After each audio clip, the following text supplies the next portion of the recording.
Thanks for streaming with us. This is From the Archives. I'm Brent Harden. We're taking you back to September of 2015 when Pope Francis visited Washington, D.C. The visit was marked by carefully coordinated public events, from a visit to the White House and interfaith services at local churches to an address to Congress that reached viewers around the world. The papal visit drew thousands to the nation's capital, hoping to get a glimpse of the pontiff.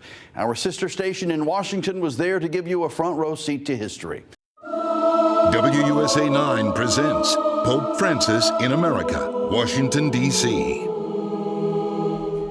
It has been a historic day in D.C. Pope Francis made a man a saint, kissed babies, hugged a little girl, and greeted thousands of admirers from around the world.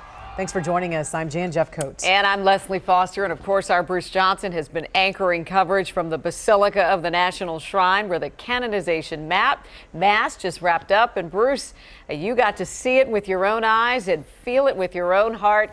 Tell us what it was like to be there. That about sums it up, though. We saw it, we heard it, we felt it. Should point out that the Pope right now is in his car, that little cute Fiat that he's been driving around. He's headed back uptown to 34th and Reno Road, 34th and Mass, the Vatican Embassy. And as soon as we capture him on our cameras, we're going to go to Mola Lange live. The spirit of the world tells us to be like everybody else, to settle for what comes easy. We must regain the conviction that we need one another, that we have a shared responsibility for others and for the world. That's what Pope Francis said here to some 25,000 people, and we ate it all up. He had a lot more to say about looking out for one another, that it's not just about us. Stop being so selfish. I just thought it was a great speech. The service itself was incredible. The singing, the vibe. Scores of people took communion, including many members of the media up here. It was an incredible event. I'm sure nobody will leave here the same as when they came in. You know, the Catholic Church also has a new saint tonight. A Pope born in the Americas and called to Europe, honors a missionary born in Europe and called to the Americas. Jan Jeffcoat has that story.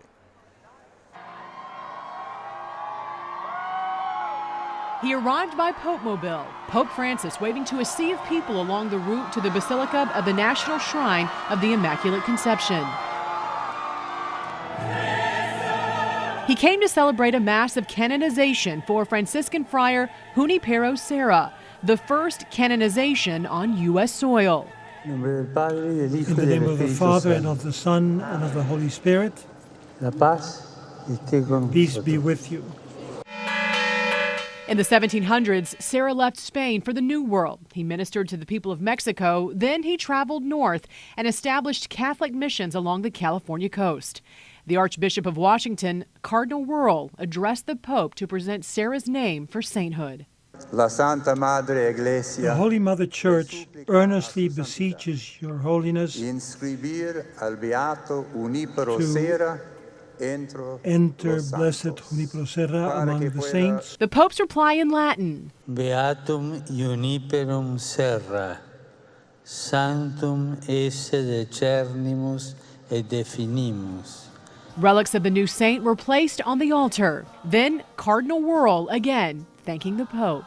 Most Holy Father, in the name of the Holy Church, I thank Your Holiness for making this proclamation. And it was done. A new saint, Junipero Serra. Jan Jeffcoat, WUSA 9. Pope Francis said Serra lived by the motto, keep moving forward, and he urged all of us to do the same, keep moving forward. Right now, we're waiting for the Pope to arrive back at the Vatican Embassy in Northwest, where he'll spend the rest of the night. Nothing else on his official schedule. We've got a live look at the scene in Northwest. We're told that Pope Francis should be there soon. You can see the crowd waiting anxiously to greet him. It's right across the street from the Vice President's residence.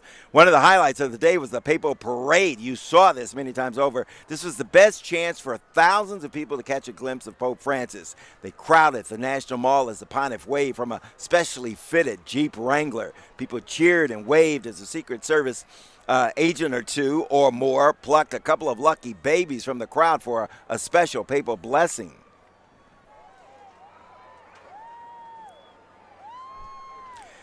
The most memorable moment, of course, happened when a young girl slipped through the police and Secret Service barricade and tried to greet the Pope. We have this close-up video of when it happened.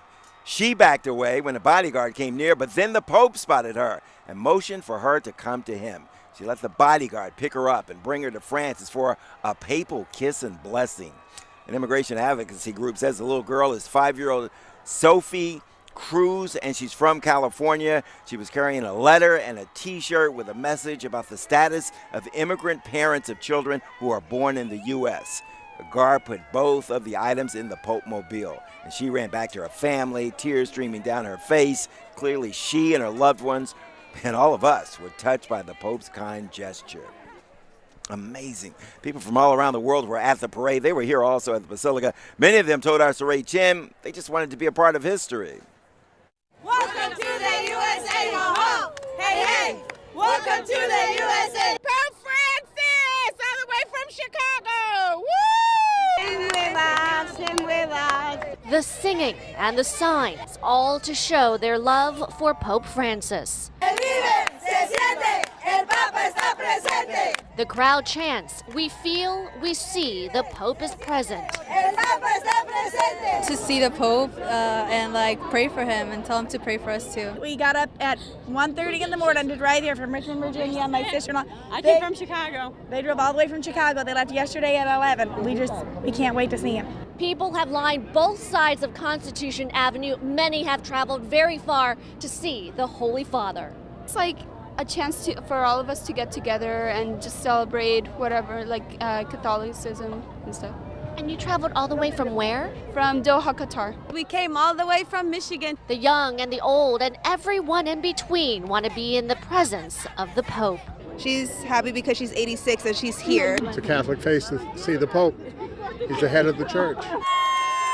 For some, it's a deep connection of faith towards the Pope, and sometimes it's the simple things. The fact that I love about him is that he loves to take selfies. I think that's awesome, and the way that he talks to people is just amazing. We want peace for all the Christians and all over the world. That's what we want from him. Pope Francis started his day at the White House. More than 15,000 people on the South Lawn to witness the historic joint appearance by Pope Francis and President Barack Obama. Our Andrea McCarran was there. The Pope's remarks here at the White House offered a preview of what he may say to Congress. He did not shy away from controversial issues, from climate change to immigration to marriage. By the time Pope Francis left the White House, he'd etched a lasting impression on the thousands who gathered to hear him speak, including a delegation of hundreds of cardinals and bishops. The Pope jumped right into controversial issues like immigration. As the son of an immigrant family, I'm happy to be a guest in this country, which was largely built by such families. Barack Obama et le Saint-Père, Papa Francesco, entrerà. As journalists from around the world documented his first visit to the United States. The Pope spent the greatest portion of his speech on climate change. Mr. President, I find it encouraging that you are proposing an initiative for reducing air pollution. President Obama applauded the Pope's efforts to help the poor, the sick, and the vulnerable. You shake our conscience from slumber and give us confidence that we can come together in humility and service. President Obama gave Pope Francis two gifts. First, the sculpture of a dove, which is the international symbol of peace and the Christian symbol for the Holy Spirit. He also gave the Pope a key to the Maryland home of Elizabeth Ann Seton. She's the first native-born American to be declared a saint. At the White House, Andrea McCarran, WUSA 9. Wish I could tell you how all these people who were at the Basilica got here and how they're going home. I'm going to assume a lot took Metro. Metro this morning was saying the ridership was down 14%. That means a lot of federal and local government workers stayed at home, did a lot of telecommuting, and it also means that a lot of people were walking to this event here in Northeast. You saw a lot of people on the sidewalks, and that's a good thing, I suppose. Leslie, Jan, let's go back to you. And it looks like a lot of people have started to clear out already. Yeah. Now that the Mass is over, Bruce may be there by himself for a little while. All right, thank you. And of course, Pope Francis wraps up his D.C. visit tomorrow. He'll start with a historic speech to a joint session of Congress, and then thousands of people are expected to gather outside the Capitol to to watch it live on Jumbotrons. They might also catch a glimpse of Francis when he makes a quick appearance on the west steps of the Capitol. Then, of course, it's over to St. Patrick's Catholic Church and the Catholic Charities of the Archdiocese, where he's expected to serve lunch to hundreds of the district's less fortunate. We know that is a really important part of what this Pope intends to do.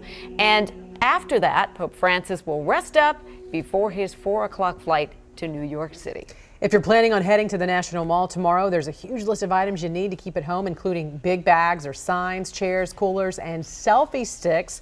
You can find that list, plus a schedule and road closures on the free WUSA 9 app and on WUSA9.com. You'll also be able to watch all of the events live. Topper? Well, what a great day for the Pope. What a great beginning to fall. Here are the low temps tonight. Kind of chilly. 50 in Leesburg tonight, 51 in Haymarket, Manassas, even downtown will be 59 or 60. We'll come back. We'll tell you how temps recover tomorrow and look ahead to some unsettled weather over the weekend. And we are waiting for Pope Francis to pull back into the Vatican Embassy for the night. That should happen any minute now. We hope to bring it to you live coming up.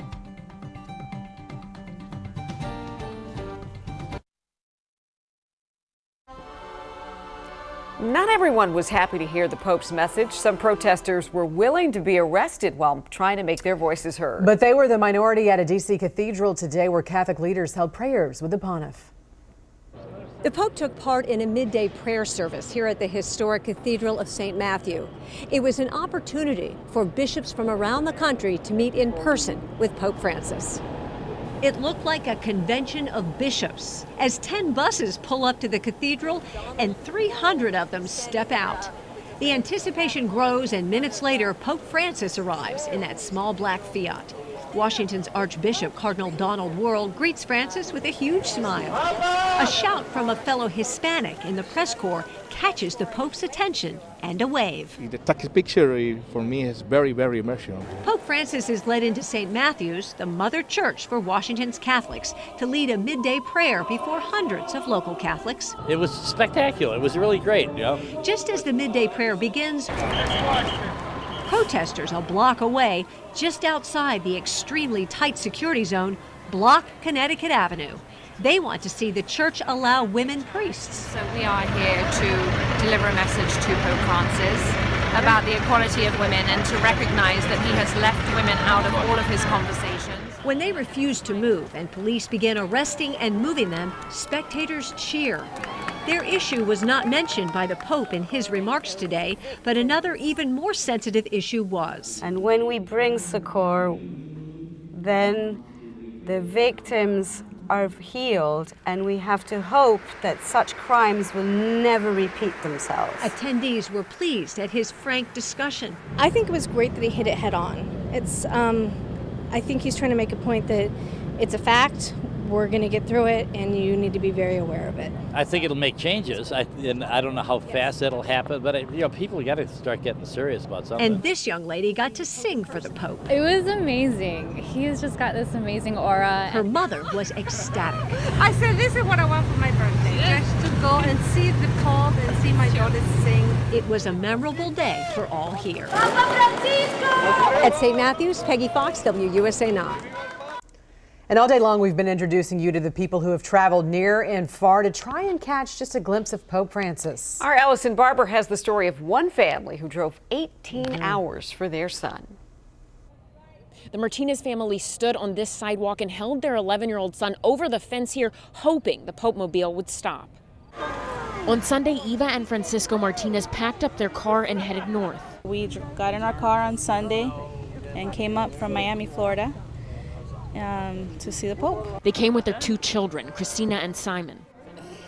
He has a rare metabolic disorder. He suffered brain damage when he was 6 months old. Each one had expectations for the day. The Pope's mission for this trip is love is his mission, and that's our mission. Maybe he'll just touch me in some sort of special way and touch all of us here. But most of their hopes revolved around Simon. I hope that he actually approaches us and that he can maybe send a little blessing my son's way. He's very aware of everything that's happening. He's a smart little guy, and so he would absolutely love it. For hours, they sat inside the theological college and waited. When they finally ventured down to the road where Pope Francis would drive by, they lifted their son and once again waited until finally they saw police lights. Pope Francis passed in front of them, and just as quickly as he appeared, he was gone. It wasn't the exact moment they dreamed of, but somehow it still exceeded their expectations. It's just a glimpse of heaven, a glimpse of Christ. It's just surreal, to see him in person and see the Vicar of Christ driving by. And Simon never stopped smiling. He is very special to us, and he brings joy to everybody. It was a special day for a lot of people, certainly a special day for this family. In Northwest, I'm Ellison Barber, WUSA 9. And the Martinez family was able to get so close to the Pope thanks to the nonprofit called the National Catholic Partnership on Disabilities. We have so many pictures and videos from this historic day in D.C. that we cannot just fit all of them into the newscast, unfortunately, but we do have them all on WUSA9.com and on the free WUSA 9 app. After the break, Topper's got a look at the weather for the Pope's last day in the district. You're watching WUSA 9 and your only local news at 7.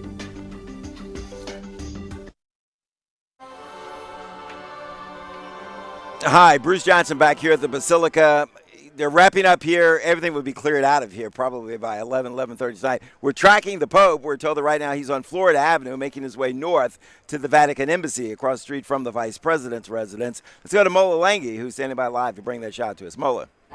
Well, Bruce, it looks like the front end of the convoy may have started to pull in here. We got some secret agents who are pulling in. We're being told that the Pope is on Florida Avenue as about a minute ago, so we're expecting him really at any moment right now, looking for that fiat. Once you see that fiat, that means Pope, and he will be greeted as he is every time he has come back here to the Vatican Embassy by just groups, scores of people. These are all Catholic school children here who are waiting to see him, and as we mentioned, every time the Pope has come to or left the Vatican Embassy there, and that's been several times today, he's just been greeted with these crowds. He embraces and hugs the Catholic school children who have been screaming with excitement to see him as they are waiting for his arrival right now. Just a few hours ago, I heard one of these Catholic school students out here, couldn't have been older than 10, 11, 12 years old, say to another one that this is a once-in-a-lifetime opportunity. So even at that young age, they seem to be able to grasp how special and unique of a moment this is. Okay. Live at the Vatican Embassy, Bruce, back to you. Mola, thanks a lot. I should remind you, the Pope is 78 years old. He's getting back there to the Vatican. He needs his rest. You can see as he left here, he was being held up on both sides. He's had a very intense day.